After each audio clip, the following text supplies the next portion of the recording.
Trocadero Art Space is run by a voluntary committee of management. There's 4 core members who have the official titles of like a president, a vice president, a treasurer, and a secretary, much the same as, you know, your local cricket club or something like that. But then there's a fluctuating kind of group of volunteers as well that also contribute to running the space. Five Walls was started in 2012, and it really came about because of my involvement with Trocadero Art Space, which is housed in the same building here.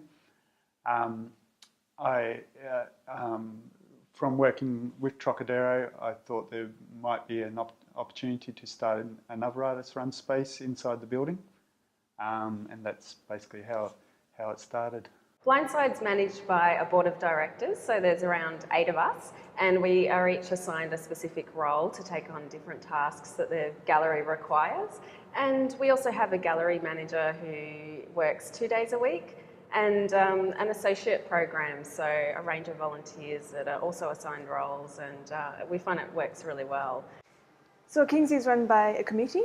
I'm the current chair of the committee, and we are 9 currently, and there's Kings and also Dot Space. We all work together. What's your objective preference? For Kings, we try to really create lots of different opportunities for artists, mainly through our program. We have exhibitions and the Flash Nut program, which are events, and we also host smaller organisations like the Melbourne Video Society. There's myself and Ash Kerr, who's my partner, and there's also on our advisory committee we've got Amy Marjoram, and she's the editor of Excerpt magazine and an artist as well.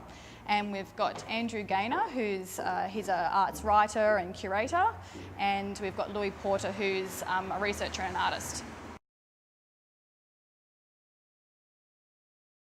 The objectives of Trocadero have changed over the years. It's been around for about 8.5 years now, and with each new group of people that come in, the identity of the organisation shifts slightly, and so do the objectives. Started off as a sole proprietary business, which I set up with my partner Kirsten.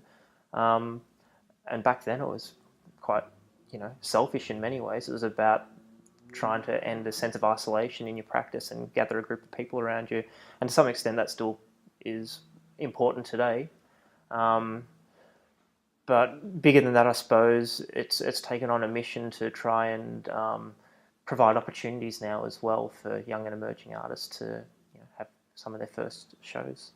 Five Walls has probably a little bit of a different focus from a lot of artist-run spaces.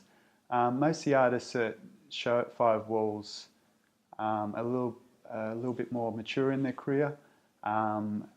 Some are probably underrepresented. Probably don't show as often as they probably should, but this Five Walls gives them an opportunity to show. Well, basically, we want to be able to put on just great shows, and the objective for us is putting on really interesting shows that create a dialogue, bringing together cross-generational artists, so some young artists and some old artists, and the work in the curated shows may have been work that we've seen before, but we're just bringing it into, a new dialogue, basically. As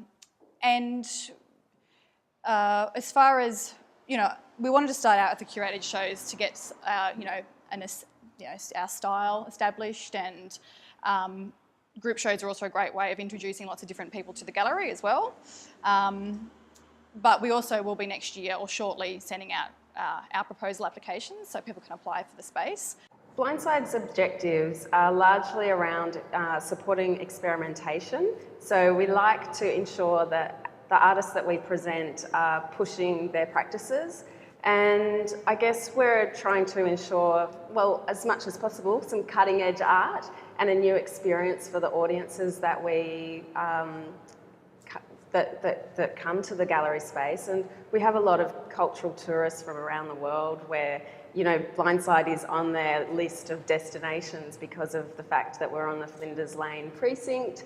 And I guess also just given the proximity of the Federation Square and this artistic precinct, we're very much in the hub of what's happening. Also, Nicholas Building, being part of Nicholas Building itself, which is a creative and cultural hub in and of itself, that leverages what we can do and I guess how we can promote what we're doing. We try to really create lots of different opportunities for artists, mainly through our program. We have exhibitions and the Flash Nut program, which are events, and we also host smaller organisations like the Melbourne Video Society and Dirt Space. So that's how we try to create these opportunities for artists.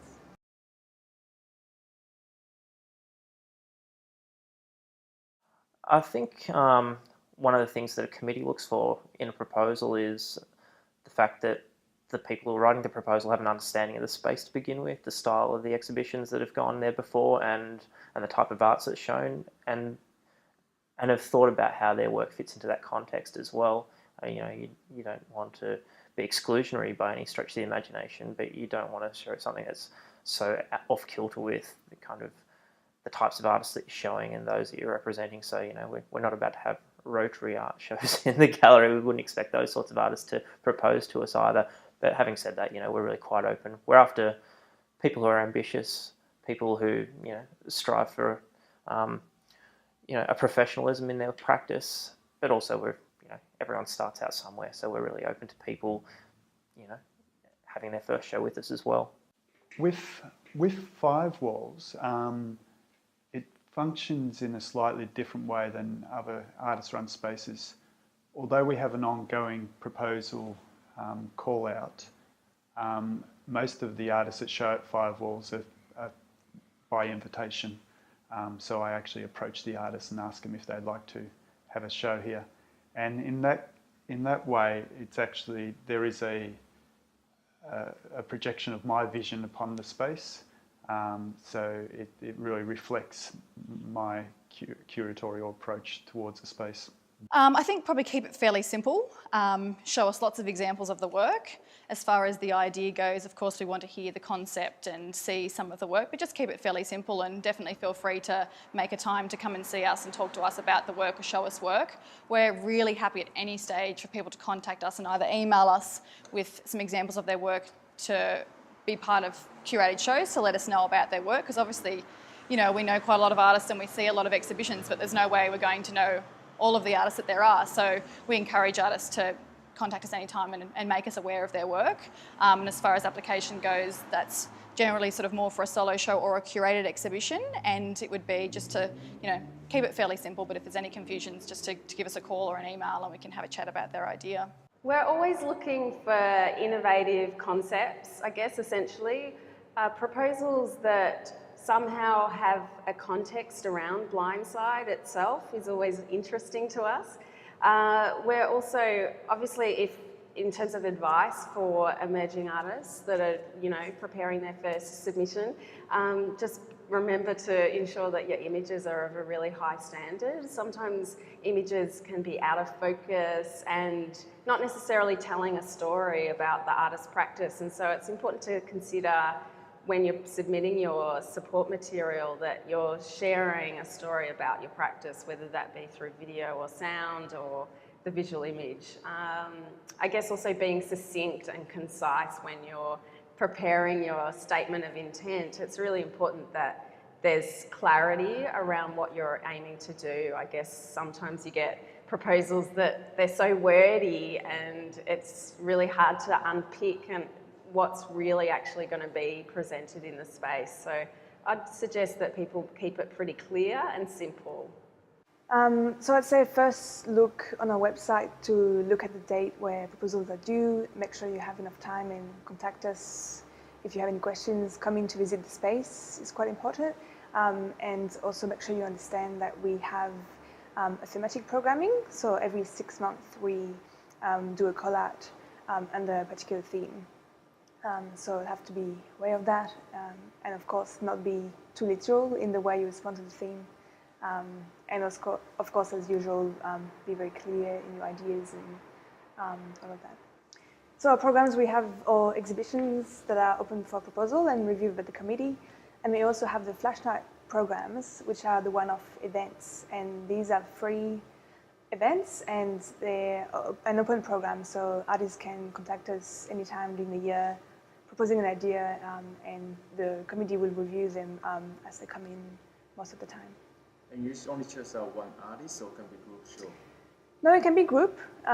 Also, it's really suitable for new collaborations or artists who want to try out a new idea, and also for performance, video, anything that works really well for a one-night event.